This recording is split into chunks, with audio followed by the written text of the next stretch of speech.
be talking about anxiety, the expectations that come with it, and finding the inspiration to overcome them. Essentially, finding light in the dark. Growing up, I was kind of a mess. At the age of 6, I remember crying to my mom, thinking, why is everyone staring at me? Why is everyone judging me? Why does everyone hate me? All of this simply because I thought someone looked at me weirdly. These fears are something that have plagued me since preschool. Why, you may ask? Because I have something known as GAD, Generalized Anxiety Disorder. Chances are, all of you here today know someone with anxiety, whether it be a friend, a relative, or even yourself. Anxiety is a common thing. In fact, according to the National Institute of Mental Health, 19.1% of adults and 31.9% of adolescents have been diagnosed with some form of an anxiety disorder in the past year. So, if anxiety is such a common thing, then why don't we talk about it more? To many, anxiety is simply a feeling. That feeling when you can't stop stressing before an exam or when you're shaking before a big presentation. But to me, and millions of others, anxiety is so much more. Anxiety comes with a set of self-expectations.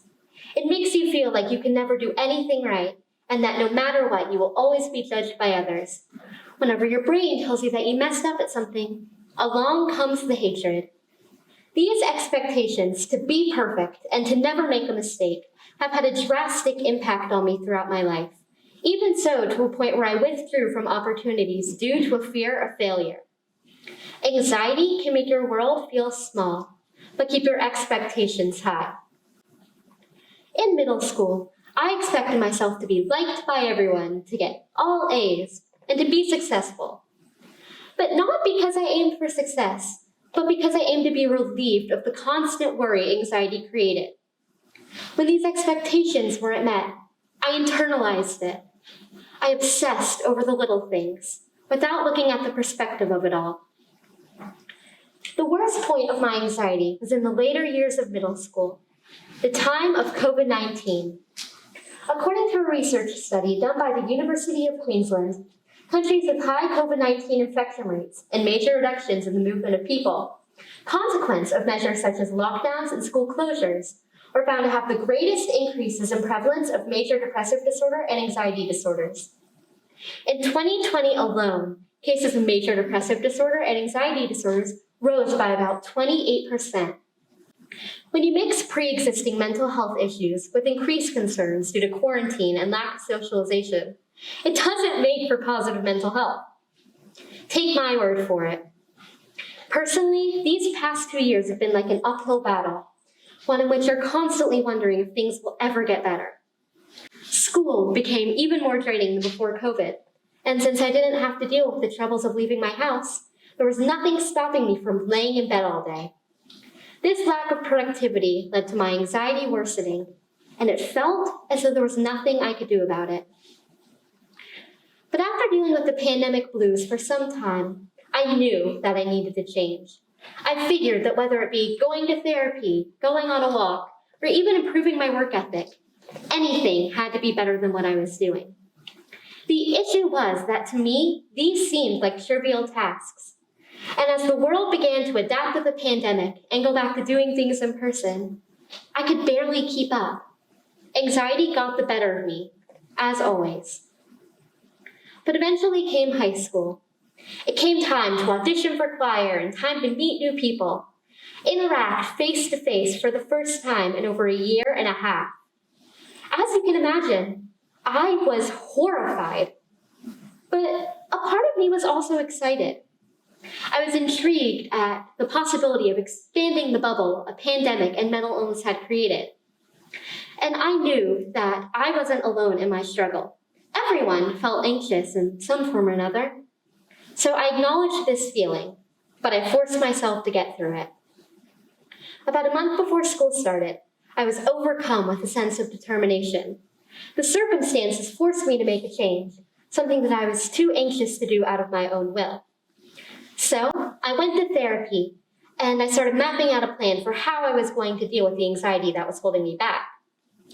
Once I found a way to work around this initial anxiety, I felt excited. In August, I went to my school's orientation, flight school. I met some amazing new people and saw the faces of people whom I hadn't seen since 7th grade. I went to the club fair and signed up for about every email list of every club in the cafeteria. Then I left, feeling positive about what the future held. Of course, there was still a part of me that was freaking out. I mean, the idea of being in school with thousands of other people, the worry about my grades dropping or not making any friends, was overwhelming. But I forced myself to get through it. I reassured myself that everything was going to be okay.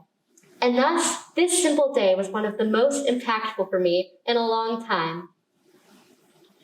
Now, here we are today. I'm in my 2nd semester of high school, and let me tell you, it's been hard.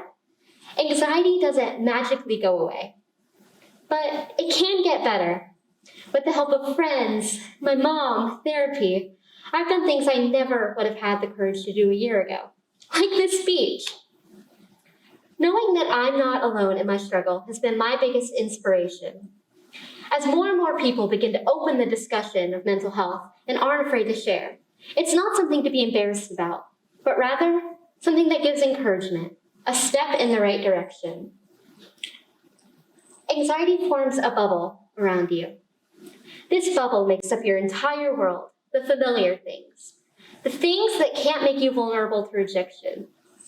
The issue with this bubble is that it doesn't allow for change, and none of us would be where we are today without that.